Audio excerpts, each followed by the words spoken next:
I think I hurt someone. This is Ed Warren, here with Lorraine.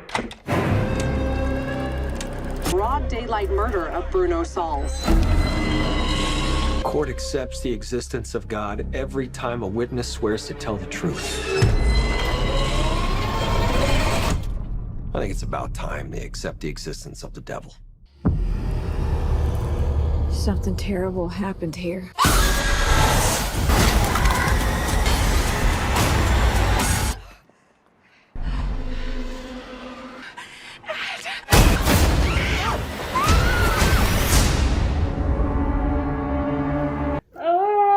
What happened? The first two Conjurings were so good. I was very much looking forward to The Devil Made Me Do It. Let's talk about it. Hello, my lore lovers. It's Lindsay, aka November Pixie. Thank you for joining me today on just a straight review of The Conjuring, The Devil Made Me Do It. First and foremost, we are going over major plot points. If you haven't seen the movie yet, if you have watched the entire Conjuring universe and you liked the first two, but not so much all of the spin-offs, I don't know how you're going to receive this movie. I really don't, because to me it was very much a letdown after really liking the first two and not so much everything else. But I do recommend that you check out my video of the Conjuring universe in Victim of Franchise, where I talked about the entire Conjuring universe. So please go check that out. It's over on my channel. Now, let's get to what you came for. The Devil Made Me Do It. The good points about this: Patrick Wilson, Vera Farmiga, they're perfect. I wouldn't change them at all. And I don't really know how to say his name properly, and I'm probably gonna butcher it. Rory O'Connor? Again, I know I'm butchering it, I'm sorry. The guy who played Arnie, he did great. I thought that he was great. He really knew how to sell the performance. The little boy who played Danny, obviously we spend a good majority of the beginning scenes with him. I think that he was very good as a child actor. Those were the good points. Now let's talk about the bad stuff. First of all, the film is directed by Michael Chaves. I don't know how to say his last name either, but he's the director of La Llorona, where he's like, hey, you know all those like cliche horror films that people are way overusing and that I used every single one of them in La Llorona? How about we take every single one of those and we dial it up to 11? I swear to God, this damn movie doesn't take a single iota to breathe. It's crazy scene, you know, jump scare. It's like throwing everything at you, and it doesn't take a second to breathe. The reason the first two Conjurings worked is because one understood that the way you build up tension is because you do have a lot of scenes where it's just very slow development. It's scenes where Ed and Lorraine are talking to each other, or the mother's talking to the daughter, everything like that. It's like, it takes scenes like that to build genuine tension. When every single second, every scene that comes up in this, it's like cut.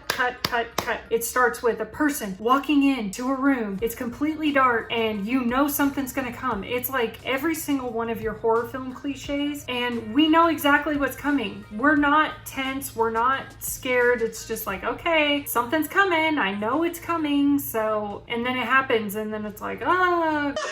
You should have seen your face.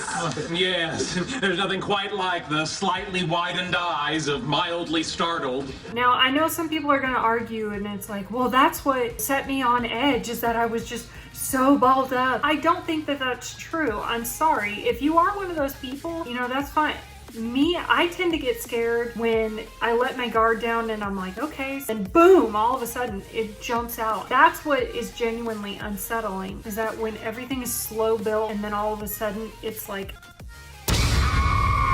it has like one or two scenes, like right after Ed has his heart attack and Lorraine's telling the story of how they fell in love, and then they're talking to the police officer, things like that that just kind of, but none of them are effective. It's just like every single scene is just like ramped up to 100. Another problem, probably the biggest problem that I had with this, is that the movie is called The Devil Made Me Do It, which is kind of the catchphrase that this case was centered around. It's the devil Made Me Do It defense that is so famous. And this is kind of one of the first cases that really got the publicity, and we don't focus on the case. All of a sudden it breaks into, oh, we got to figure out this curse happening with the family. I've done so much research. It doesn't have anything to do with like these totems that are hidden under the house. Chaves was just saying to himself, okay, we need to have a resolution at the end of the movie. We need something, so let's look for this MacGuffin, this totem, and that's what's gonna unravel this case. It's like all of a sudden we're out in the middle of the woods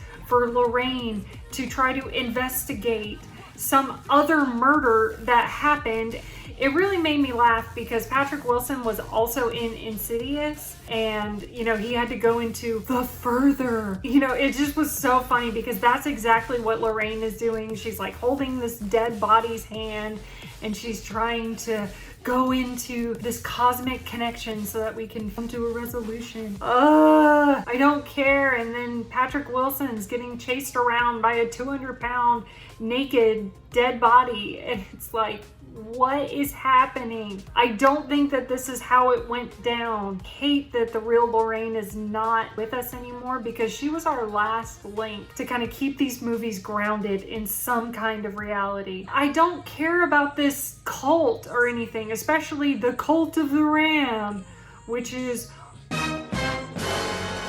that's the cult that ties Annabelle into this universe. Stop trying to connect it to Annabelle. I'm over that fucking doll. And so it's like every time they mention this like Cult of the Ram, I'm like, ugh. They're trying to just tie it into this universe. So finally, I just want to compare this movie to The Exorcism of Emily Rose, which is a very good movie. It focuses on the trial of Father Richard Moore. The death of Emily Rose is highly debated because apparently she suffered from epilepsy, but Emily herself and her entire family and Father Richard Moore all believed that she was under demonic possession.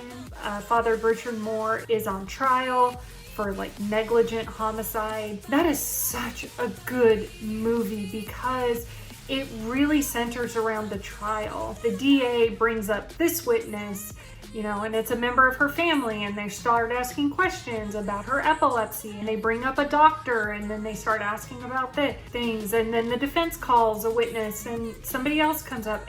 And the whole time that they're doing this questioning witnesses for the prosecution or the defense, it's all peppered with experiences that they had with Emily while she was quote unquote possessed. And they keep trying to present that as a viable defense that he really was trying to protect her from demonic possession. You know, I really think if that's what we had done with this movie, especially like trying to figure out what happened to Arnie and what caused him to just go crazy and to snap, and calling witnesses like Deborah, who's his girlfriend, and calling the family that was there for David's exorcism and calling them up, and then calling the Warrens. Focusing on the trial, I think would have been a much better movie than turning it into just need to figure this out, we just need to unravel this, and then everything's gonna be happy. Ugh. It's not what I came to the movie for. I didn't come to watch you unravel this Cult of the Ram. Did I hate this movie? Hate is a very strong word. I very much felt let down by The Conjuring, The Devil Made Me Do It. I had my misgivings about it from the get-go when I saw the trailer.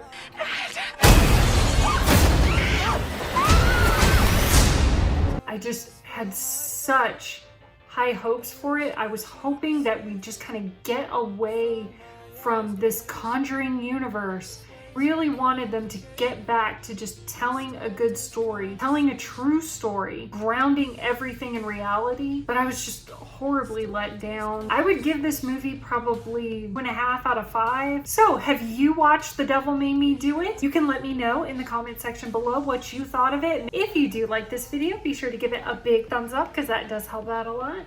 If you do like this video, you can also check out my channel for some of my other episodes, such as Victim of Franchise, Can I Fix It?, Heated Debates, and Top 5 Countdowns. After you've checked out my entire channel, if you do like what I do on it, you can sprinkle a little pixie dust over that subscribe button and be sure to ring the bell for all notifications. So until next time, wishing you peace, love, and pixie dust. Bye now. I still have these conversations.